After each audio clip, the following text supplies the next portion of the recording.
শিক্ষার্থীরা তোমাদের এসএসসি 2026 এ form fill up কিভাবে করতে হবে এবং ফর্ম ফিল আপ করতে কি কি লাগবে।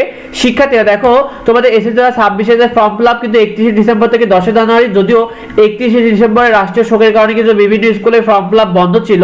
শিক্ষার্থীরা দেখো, তোমাদের এসএসসি 2026 এর ফর্ম ফিল আপের যে নিয়ম, তোমাদের ফর্ম ফিল আপটা কিভাবে করবে, সেক্ষেত্রে তোমার প্রথম বিষয়টা হলো তোমাকে তোমার ফর্ম ফিল আপের টাকা জমা দিতে হবে, এবং 2 নম্বর বিষয়টি হলো তোমাকে একটা কাগজ দিবে, অথবা তোমাদের একটা ছাত্রছাত্রীদের একটা লিস্ট থাকবে যারা এসএসসি পরীক্ষা দিতে পারবে, সেই লিস্টে তোমার একটা সই করাবে, এটাই তোমার ফর্ম ফিল আপ হয়ে যাবে। শিক্ষার্থীরা দেখো, তোমাদের কিছু বিষয় খেয়াল রাখতে হবে।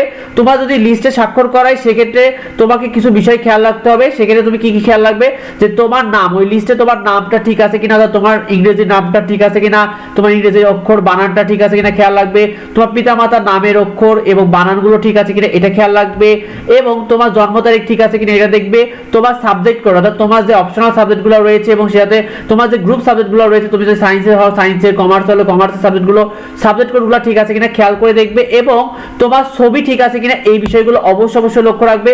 এগুলো ভুল করলে কিন্তু পরবর্তীতে সংশোধন করতে অনেক অসুবিধায় পড়ে যাবে। শিক্ষার্থীরা দেখো, তোমাদের অনলাইনে রেজিস্ট্রেশন এবং টাকা পেমেন্ট করার বিষয়টা একান্ত স্কুল কর্তৃপক্ষ, এটা তোমাদের করা লাগবে না। আর তোমরা যারা এসএসসি 2025 এ 1 থেকে 4 সাবজেক্টে ফেল করেছিলে, তারা 24 ডিসেম্বরে যারা দরখাস্ত করেছিলে, তারা কিন্তু ফর্ম ফিল আপের সুযোগ পাবে শিক্ষার্থীরা এবারই। আর তোমাদের এসএসসি 2026 এ ফর্ম ফিল আপে যে টাকার পরিমাণ, দেখো ফর্ম ফিল আপে যে বোর্ড ফি, বিজ্ঞান বিভাগে কিন্তু 2435 টাকা এবং বিজ্ঞান বাণিজ্য ও মানবিকে কিন্তু 2315 টাকা, অর্থাৎ ফর্ম ফিল আপের ফি সাথে তোমাদের স্কুলের বকেয়া বেতন নিতে পারবে, যেটা ডিসেম্বর 2025 পর্যন্ত। আর দশম শ্রেণীতে তোমাদের বেতনের পরিশোধের ভিত্তিতে বকেয়া বেতন নিতে পারবে, অর্থাৎ বেতন যদি পরিশোধ থাকে সেক্ষেত্রে কোনো সমস্যা নাই, পরিশোধ না থাকলে সেই বেতনগুলো পরিশোধ করতে হবে। তাছাড়া অতিরিক্ত কোনো ফি নেওয়ার কোনো নিয়ম নাই, এই বিষয়টা তোমরা অবশ্যই খেয়াল রাখবে শিক্ষার্থীরা।